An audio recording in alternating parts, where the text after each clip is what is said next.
My name is Asta Suri. I graduated from Pathways from batch of 2014. I studied interior architecture, but now I'm running my own green perfumery. Perfumes is something that came to me very, very naturally. I mean, as soon as I graduated, I wanted to follow fashion and styling. So I went to Istituto Marangoni in Milan. Interned there, worked there for a bit in that industry, saw a little bit of interiors.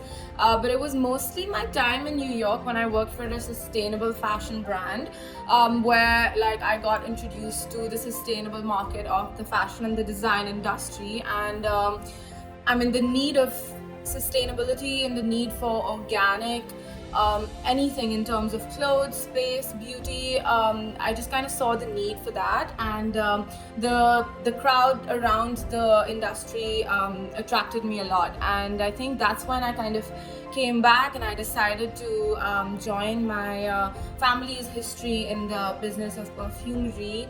And I launched this green perfumery early this year. And it's a sustainable perfumery, and we're trying to introduce to the market the importance of essential oils and green perfume. And let's see where it goes from here. Yes, a lot of people were very blasé about what this whole thing is. There's a stigma attached to organic and natural being not very beautiful or not very pleasant. However, very, very good for you, kind of medicinal. So, kind of shifting the audience from quantitative shopping and buying to qualitative shopping and buying, and to understand the importance of ingredient which actually goes into everything before they put it on their body.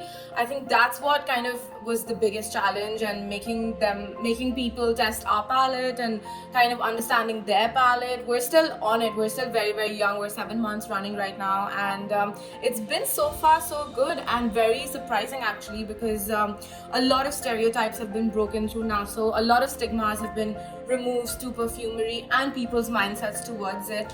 And I feel it's not just a physical product. I think it's more of a mental product as well.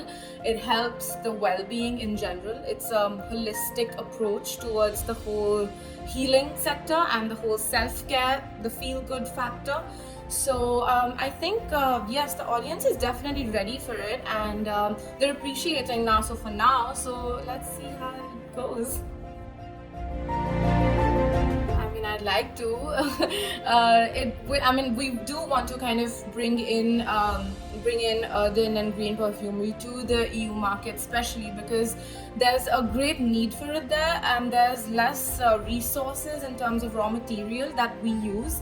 That's strictly been done in India from the past 100 years. These clay distilleries and these leather, what we call cookies, things like oil and ingredients are extracted so purely from the ground that it's so close to home. I feel like the value for this and the need for this is a lot out there, and I would definitely want to take it elsewhere.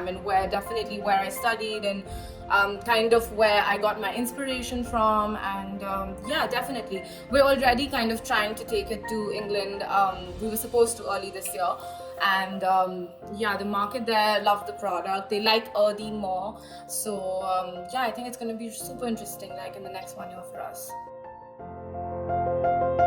It took me a really long time to get used to my product. I feel like that is the case with all of us. We're so personal about our perfume and our scents that we keep on rebuying what we buy or what we practice using.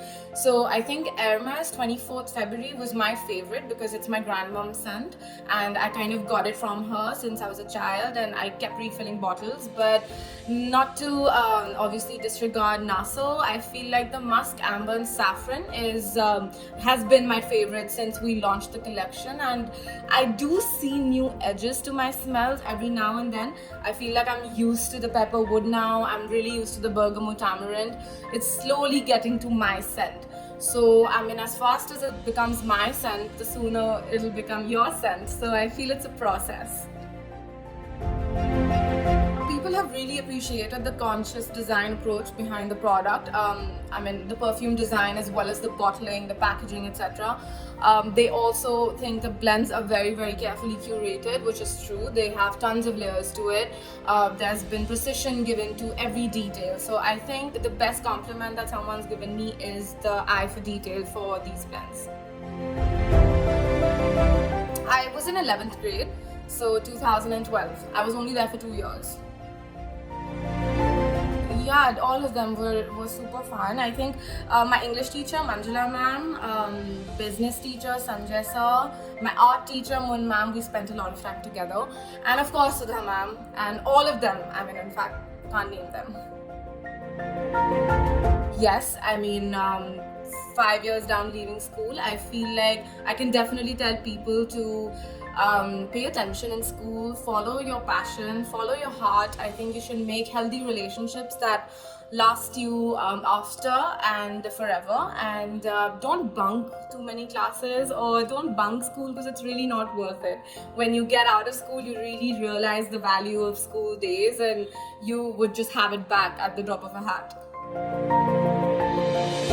Definitely. I wish I paid more attention in 12th grade though. I mean, it would have helped me more that way. But in general, I think the IBGP learner profiles are not just a namesake. I definitely realize the value and the potential now and in uni throughout. I think my sense of breaking barriers in terms of anything that I do, or challenging myself, or asking questions, and kind of expanding my horizons is something that all my subjects and the way we approached every project in school taught me. I think, I mean, when I think of pathways, I think of the amphitheater. So the property, the whole atmosphere, and of course the people. Camps? I think camps, ghost stories, taking loads of rounds of the amphitheater, aimlessly walking in the field, trying to not get caught by Naidu sir. I would definitely want them to give a pat on their backs, because I think the kids that they've raised are out there making them super proud right now, and I think they're all very happy to see everyone out there doing their thing. And yes, you raised us very good. So currently we're working at the NASA lab, where we are trying to make the audience comfortable with different kind of ingredients and blends, and they can also create their own perfume. We wanted to make this a more physical process, where they could kind of sit with me and we could curate a blend for them and other perfumers, but we can't do that now, so we're trying to do the lab the E-way. Let's see if it works. Thank you so much for having me.